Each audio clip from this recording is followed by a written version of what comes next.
When manipulators meet a dark empath, the game ends before it even begins. Not because the manipulator stops trying, but because the dark empath sees the move the moment it's formed. Most people experience manipulation emotionally. They feel confused, second-guess themselves, wonder what just happened. The dark empath doesn't. They experience manipulation structurally, like watching a bad magician repeat the same trick with different sleeves. They see the pause before the question, the forced concern, the subtle escalation disguised as curiosity, and instantly understand the intent behind it. To the dark empath, manipulation isn't intimidating, it's predictable. It's like watching someone play chess who only knows 3 openings. Once you recognize the pattern, the rest of the match plays itself.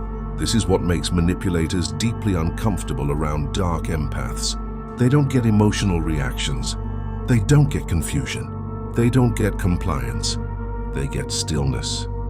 And stillness is threatening to someone who survives on control. The dark empath doesn't rush to respond, doesn't defend, doesn't explain. They wait. Because they understand something manipulators hate admitting. Escalation is inevitable. A manipulator always pushes further. They can't help it. Control demands confirmation.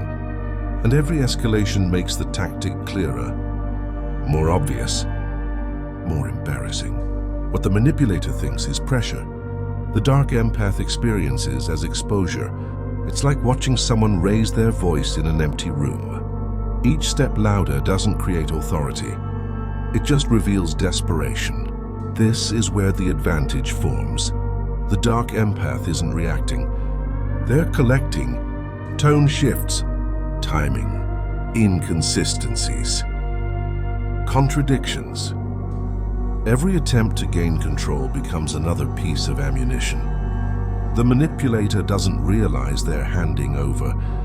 The dark empath already knows how this ends. They don't need to rush it. Because when someone relies on manipulation, they always overplay their hand. And the moment they do, the dark empath knows exactly where the strike will land. Clean, final, and devastating. In the next chapter, we'll break down why manipulators always escalate against dark empaths, and how that escalation is the very thing that seals their loss.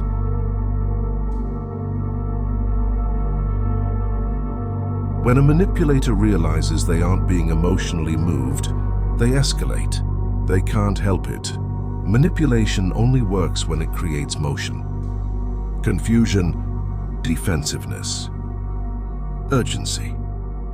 When none of that appears, the manipulator feels something unfamiliar, irrelevance. To them, calm resistance doesn't register as strength. It registers as malfunction. So they push harder. The questions become sharper. The concern becomes invasive. The tone shifts just enough to test authority. What they think is strategy is actually panic wearing a suit. The dark empath recognizes this instantly. Escalation isn't confidence. It's a tell. It's like watching a poker player raise every hand. Not because they're strong, but because they don't know how to stop. Manipulators escalate because they believe pressure reveals truth. But pressure only reveals pattern.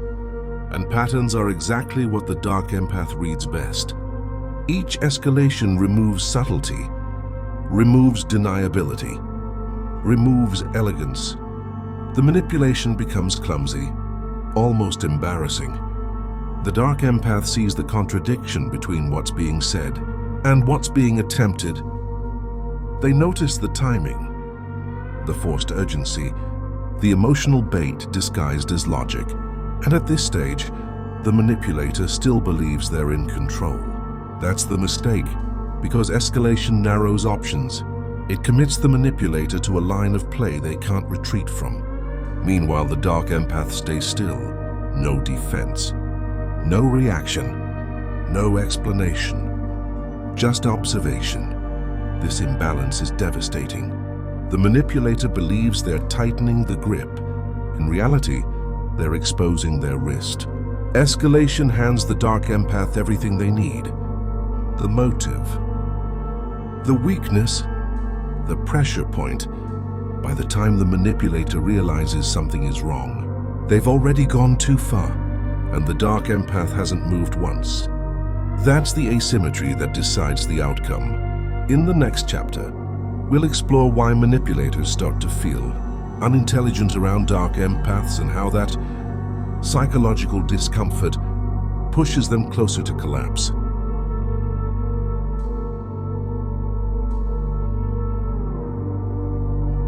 When manipulators interact with a dark empath, something subtle but humiliating happens. They start to feel unintelligent, not insulted, not challenged, not attacked, just exposed. Manipulators rely on the assumption that they are the smartest person in the room, that they are steering the exchange, that they are one step ahead. The dark empath quietly dismantles that illusion without lifting a finger, because the dark empath doesn't argue the surface. They watch the structure underneath it. The manipulator says one thing, but means another. And the dark empath notices the gap instantly. Timing doesn't match intention. Emotion doesn't match logic. Urgency doesn't match reality. It's like watching someone recite lines from a script they barely understand. And the worst part for the manipulator is this: the dark empath doesn't correct them. No exchanges, no contradiction, no emotional pushback, just a pause that lasts half a second too long. That pause is devastating. It forces the manipulator to hear themselves, to notice the inconsistency they hoped would slide past, to feel the silence where confusion should have been triggered. Manipulators expect resistance or compliance. They don't know what to do with recognition. The dark empath isn't impressed, isn't threatened, isn't reactive. They're simply not fooled. And that realization sinks in fast. The manipulator starts over-explaining, repeating points, adjusting tone mid-sentence, trying to regain footing. But every correction makes the tactic more obvious, more clumsy, more desperate. It's like watching someone realize halfway through a lie that the listener already knows the truth. At this stage, the manipulator begins losing composure, not outwardly, internally. They feel watched, measured, seen through, and that discomfort drives the next mistake. They escalate again, or they overreach, or they rush the interaction. Anything to stop feeling outmatched. They don't yet realize the truth. The dark empath hasn't struck, hasn't countered, hasn't even engaged. They've already won the psychological high ground, because once someone realizes they aren't the smartest person in the room, every move after that is made from insecurity. In the next chapter, we'll break down why the dark empath never rushes the strike, and how patience turns inevitability into advantage.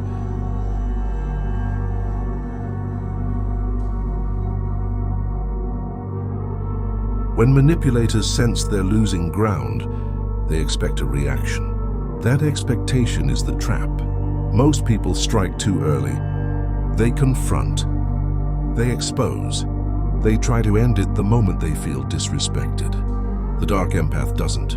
Because the dark empath understands timing, the way a chess player understands the board. You don't win by moving fast. You win by moving last. Manipulators are impatient by nature. Control demands confirmation. They need to feel the effect of their actions quickly. The dark empath denies them that. Instead of reacting, they wait. Not passively. Precisely. They watch the manipulator cycle tactics.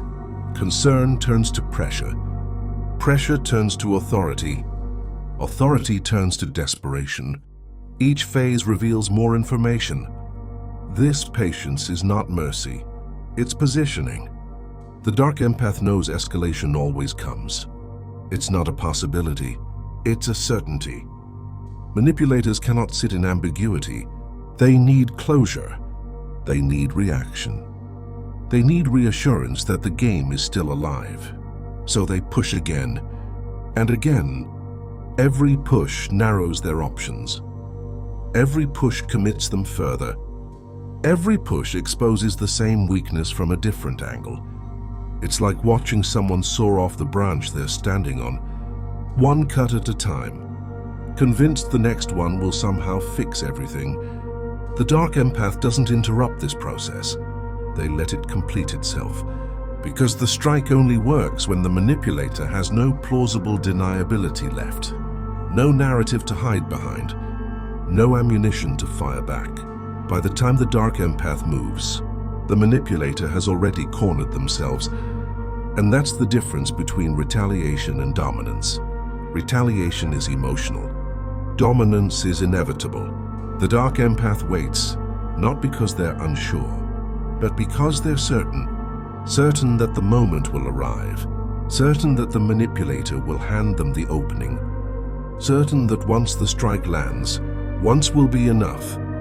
In the next chapter, we'll break down how the Dark Empath chooses exactly where to strike and why the damage always lands where it hurts the most.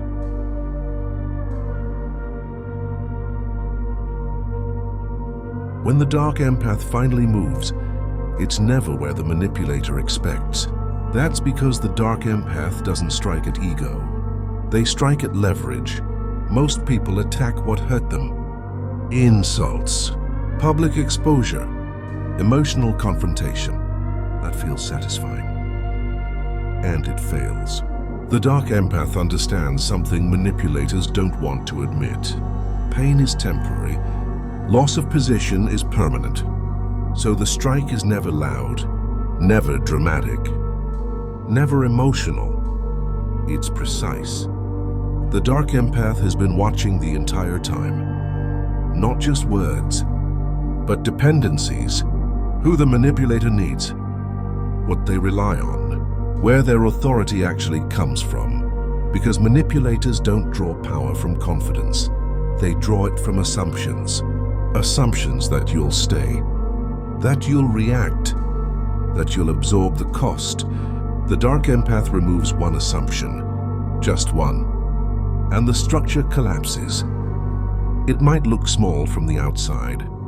A boundary enforced without explanation. A withdrawal of access. A quiet refusal to participate. But internally, it's catastrophic. Because it hits the one place the manipulator never reinforced. The place they thought was untouchable. It's like removing a single pin from a bridge.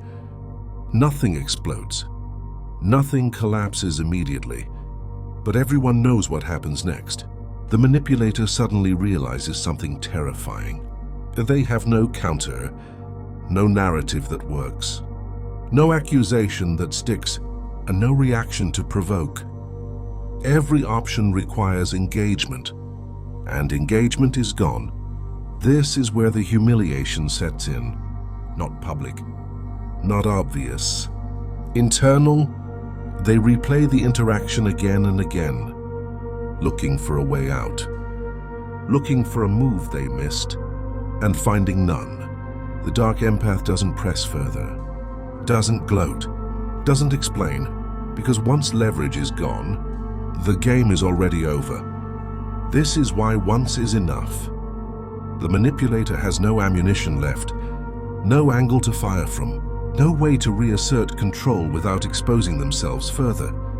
So they withdraw, quietly, embarrassingly, and sit with the realization they hate most. They weren't challenged. They were outplayed. In the next chapter, we'll examine what the silence after the strike does to the manipulator's mind, and why the unanswered questions are more punishing than any confrontation ever could.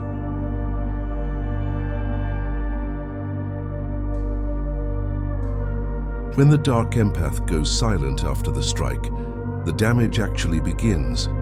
Not before, not during, but afterwards. Most people think the strike is the punishment. It isn't. The silence is. Manipulators survive on feedback. They need to know where they stand. What still works? What can still be adjusted? Silence removes all of it at once. No reaction to measure. No emotion to provoke. No angle to refine. Just emptiness. And emptiness is unbearable to someone who lives by control. The manipulator starts replaying everything. Every word. Every pause. Every moment where they thought they were in charge. They search for the mistake. For the tell.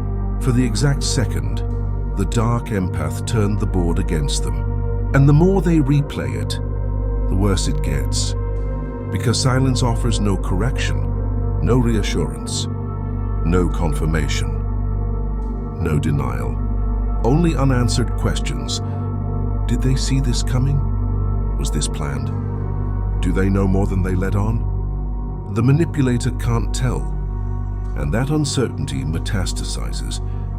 They start imagining cards that don't exist, moves that were never made, threats that were never stated. But the fear is real, because the dark empath struck once, cleanly, and then stopped. That restraint is terrifying.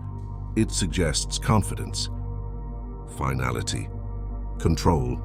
The manipulator realizes something too late. If the dark empath wanted to escalate, they would have.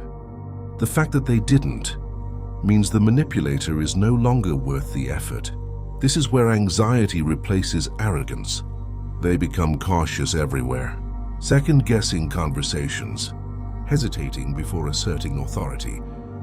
Because the unanswered question follows them, what else did they see? Silence turns the manipulator's mind against itself. Every thought becomes a suspect, every memory a liability, and there is no relief. Because relief would require engagement, and engagement is gone forever. The dark empath doesn't need to haunt them. They already live there. In the next chapter, we'll break down why manipulators always try one last desperate move after the silence, and how that move seals their humiliation permanently.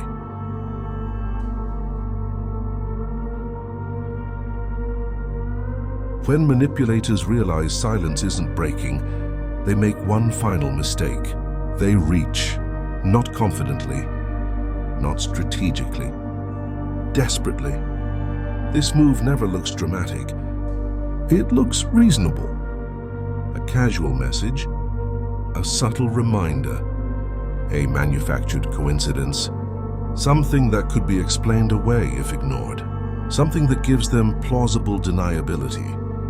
They tell themselves it's harmless, that they're just checking something, that they're keeping options open, but the intent is exposed immediately to the dark empath. This isn't closure, it's a probe. They want to know if they still exist in your mind, if the strike was final, if silence is permanent, because as long as there's a chance, even a small one, they don't have to accept defeat. This is where the humiliation deepens. The dark empath doesn't respond, doesn't acknowledge, doesn't correct. They let the message sit exactly where it belongs, unanswered. And that unanswered reach confirms everything the manipulator feared. You outplayed them, not emotionally, not accidentally, deliberately. This final move exposes the truth they hate most. They weren't important enough to deserve a response. They weren't dangerous enough to require defense. They weren't powerful enough to demand engagement. The dark empath doesn't need to assert dominance. Silence does it automatically. The manipulator now has no story left to tell themselves, no misunderstanding, no bad timing, no excuse that saves their ego. They reached, and nothing came back. That moment locks the outcome permanently. They withdraw. Not gracefully, not proudly, but quietly, ashamed. Because the final move they believed would restore control only confirmed how little they had left. In the next chapter, We'll examine how manipulators rewrite reality after this failure and why the story they tell themselves never quite works again.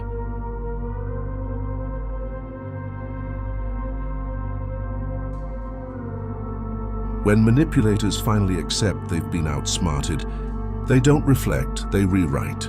Not publicly, not convincingly, internally. They cannot sit with the truth that someone saw through them, waited, struck once, and left without consequence.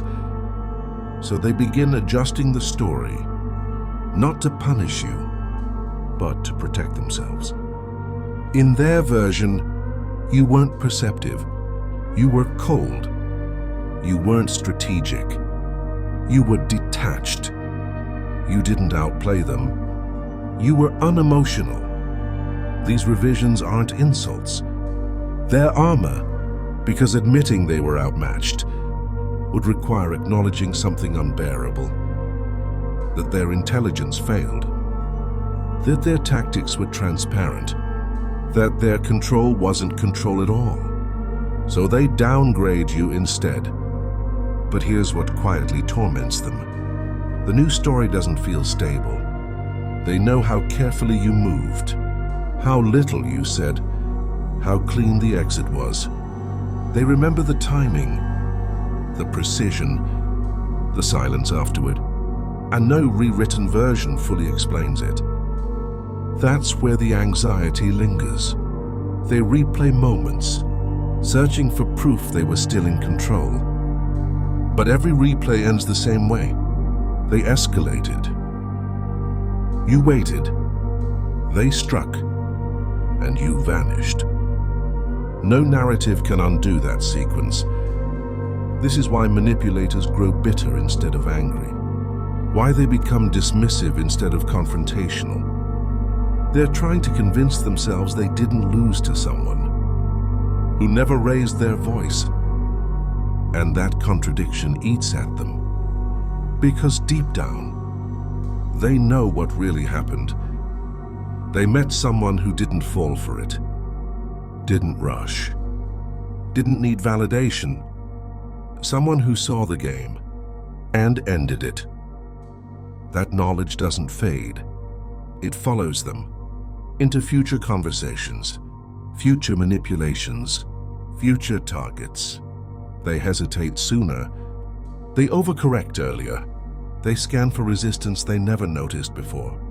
And every time, they remember you, not as an enemy, but as a limit. In the next chapter, we'll explore how this loss permanently changes, the way manipulators operate, and why they never approach power the same way again.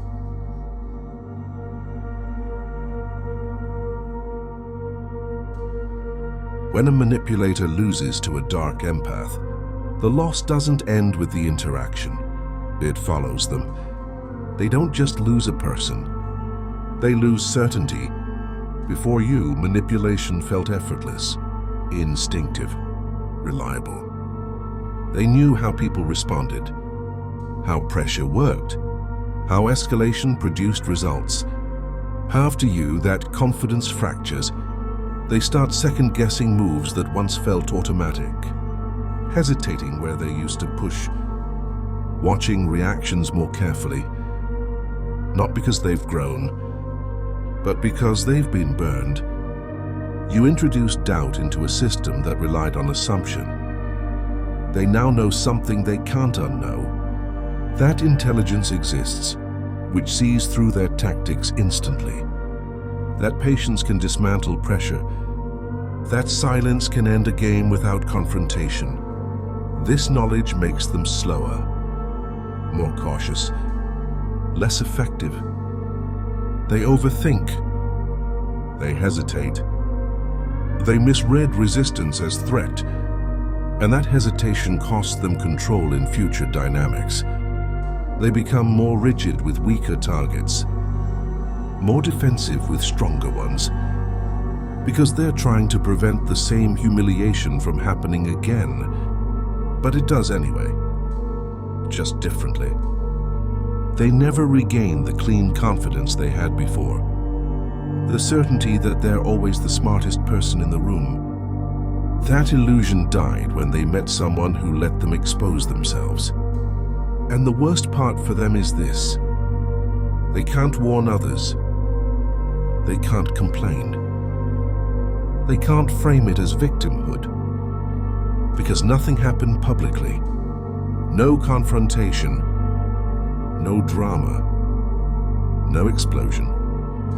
Just a loss they have to carry alone. Every future manipulation is now haunted by a question: what if they see me too? That question weakens every move, dilutes every tactic, introduces hesitation where control once lived. And that is the quiet victory of the dark empath. You didn't defeat them once. You changed them. In the final chapter, we'll close the loop. What this means for you, why this path doesn't corrupt you, and why the dark empath always walks away stronger.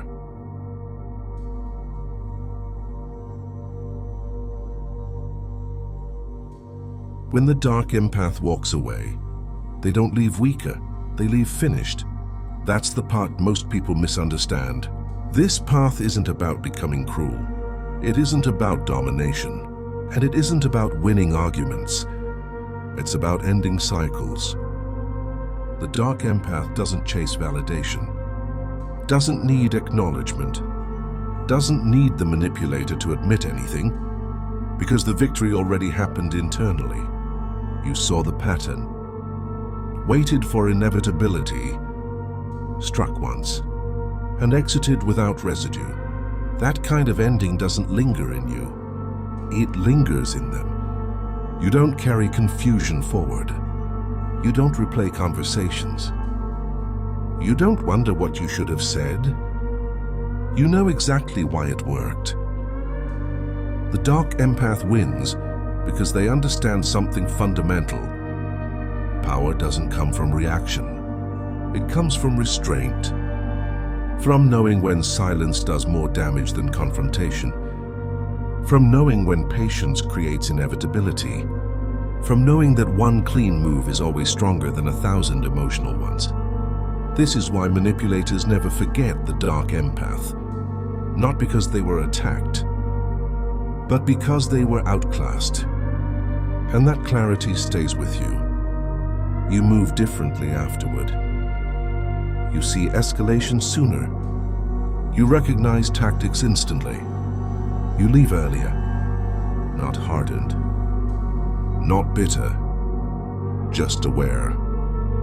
If this way of thinking resonates with you, if you've lived it, if you felt the quiet shift when you stopped engaging and started observing, consider subscribing to the Silent Regime channel. It's where we break down psychological power, expose manipulation without theatrics, and study restraint as strategy, not to dominate others, but to never be controlled again. This is where silence becomes leverage, where patience becomes advantage, and where walking away is no longer a loss. It's the final move.